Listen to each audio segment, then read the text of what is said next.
हिंद हम इस समय अम्बेडकर नगर जिले में आलापुर तहसील लोकसभा संत कबीर नगर क्षेत्र में पहुंचे हैं, जहां पर राष्ट्रीय निषाद परिषद के राष्ट्रीय अध्यक्ष मौके पर हमारे बीच है। सर, क्या कहेंगे जो आज कार्यक्रम यहाँ? आज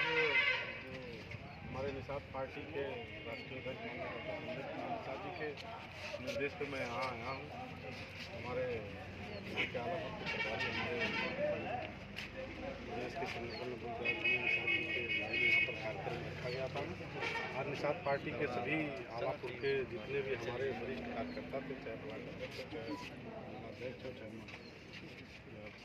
दल अध्यक्ष, जितने भी हमारे निषाद पार्टी के सक्रिय कार्यकर्ता थे, मैं उनकी कार्यकर्ताओं की बैठक किया, क्योंकि आगामी 1 तारीख को मानवर साहब इस आलापुर विधानसभा में बड़ी सी रैली होने वाली है। उसी रैली के संदर्भ में यहाँ पर मैंने कार्यकर्ताओं को संबोधित किया कि भाई जो रैली है वो कैसे सफल होगी, और इंजीनियर प्रवीण कुमार निषाद जो हमारे छोटे भाई हैं, वो इस 62 लोकसभा संत कबीर नगर के प्रत्याशी हैं, उनको कैसे रणनीति के तहत,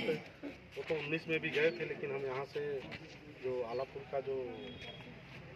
पिछले 19 में चुनाव था उसमें कुछ हम लोग कम वोट पाए थे, उसी वोट को कैसे हम लोग साधें कि जैसे हमारे लोग इतनी मजबूती लड़े कि जितने वोटों से कम थे उसका दुगना वोट हम लोगों को ज़्यादा मिल जाए, और प्रवीण कुमार के साथ कम से कम 2 लाख अंतर से वोट जीत के लखनऊ दिल्ली की सदन में उनको भेजा जाए। क्योंकि आपने देखा होगा कि ये इतिहास में पहला गवाह है कि 70 साल में किसी निषाद समुदाय की बेटे को कभी पूछा नहीं जाता था,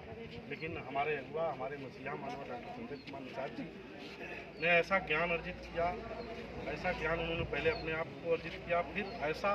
ज्ञान लेकर के पूरे उत्तर प्रदेश में उन्होंने ऐसा एक अलौकिक ज्ञान दिया मेरे पूरे निषाद समुदाय को, निषाद के जितने भी हमारी आबादी थी 18% समुदाय को, सबको इतना ज्ञान दे दिया कि आज उस ज्ञान की देन है कि निषाद समुदाय जो आज सर ऊँचा करके चल रहा है, और इतनी बड़ी पार्टी भारतीय जनता पार्टी के साथ गठबंधन करके मानवर साहब ने ये सीटें अपने झोली में लिया, और इंजीनियर प्रवीण कुमार यहाँ से भी लड़ रहे हैं। एक हमारे सांसद भदोही जिले के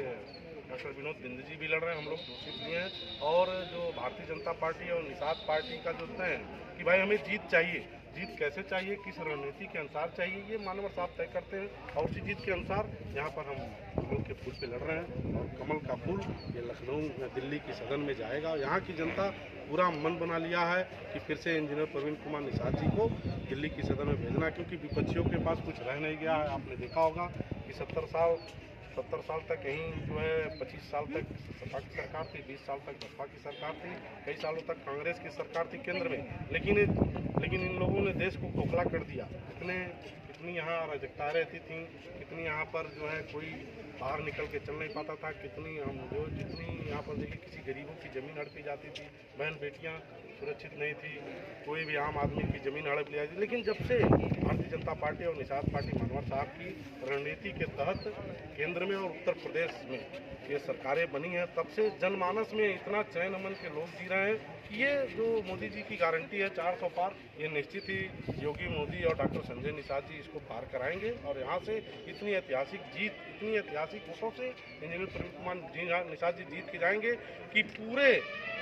दिल्ली में पहुंचने के बाद ये रहेगा कि नहीं, माननीय डॉक्टर संजय कुमार निषाद जी के जो सुपुत्र हैं इंजीनियर प्रवीण कुमार निषाद, इतनी ऐतिहासिक वोटों से आए हैं, कहीं ना कहीं इसमें निषाद समुदाय का बहुत बड़ा योगदान है, और निषाद समुदाय के लिए जितनी भी जन कल्याण योजनाएं हैं वो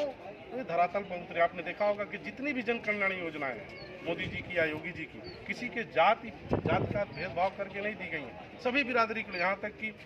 दलित भाई भी पा रहे हैं, यादव भाई भी पा रहे हैं, सभी बिरादरी। ये हमारी जो पार्टी है निषाद पार्टी और भारतीय जनता पार्टी, ये किसी बिरादरी को देख के कोई योजना नहीं निकाले। कभी भी हमारे देखिए गरीब के घर कभी चूल्हा नहीं जलता था, लेकिन जो मोदी जी ने सबको राशन दिया, मोदी जी ने जो शौचालय दिया, कोई बहन बेटियां कहीं निकल नहीं पाती थी, दिन में अगर कहीं पेट में दर्द होता था तो बेचारी अपने आप को शर्मिंदा महसूस करती थी कि हम कहाँ जाएं, लेकिन मोदी जी ने जो वादा किया था कि नहीं, हर घर में हम, अगर हमारी बहन बेटी की इज्जत है तो हम इज्जत घर बनवा के देंगे, उन्होंने इज्जत घर भी बनवा के दिया। और जितनी जन कल्याण योजना है देख लीजिए, यहाँ पर आपने देखा होगा 4 लेन में पास है, जो फोर लेन लेना चाहिए। हर जगह रोडें भी बन रही हैं और हर जगह जितने गरीब के लोग हैं जिनके पास मकान नहीं है, साधन संसाधन नहीं है, सब कुछ मिल रहा है। आप 70 साल की तुलना 10 साल में करिए, क्योंकि जब से 10 साल में मोदी जी केंद्र में है और इस उत्तर प्रदेश सरकार में योगी जी हैं, तब से जो यहाँ की जनता है ये बड़े ही हर्षोल्लास के साथ जी रही है, हर्षोल्लास के साथ अपना काम कर रही है। और मैं फिर एक बार बता देना चाहता हूँ कि ये कार्यक्रम खास तौर पर इसीलिए रखा गया कि 1 तारीख को जो रैली होने वाली है वो कितनी भव्य तरीके से हम लोग करें कि ये जो दुश्मन है ऑलरेडी तो पस्त हैं, उस दिन और पस्त हो जाएं, यहाँ आना भी बंद कर दें, गांव में घूमना बंद कर दें, उनको लगे कि नहीं अब किसी निषाद बस्ती में किसी भारतीय जनता पार्टी या निषाद पार्टी या जो भी निषाद पार्टी और भारतीय जनता पार्टी के जितने भी कार्यकर्ता हैं उसके गांव में वो लोग जाना बंद कर देंगे और उनको ले लग जाएगा कि नहीं अब हमको नहीं चलना चाहिए, हम लोग अब हार चुके हैं, हम लोग अब जीतने वाले नहीं हैं। अगर जीतेंगे तो भारतीय जनता पार्टी निषाद पार्टी जीतेगी और यहाँ से इंजीनियर प्रवीण कुमार निषाद जी दिल्ली के सदन में पहुँचेंगे। बहुत बहुत धन्यवाद। अम्बेडकर नगर से रामू गौड़, मोहल्ला न्यूज़, धन्यवाद।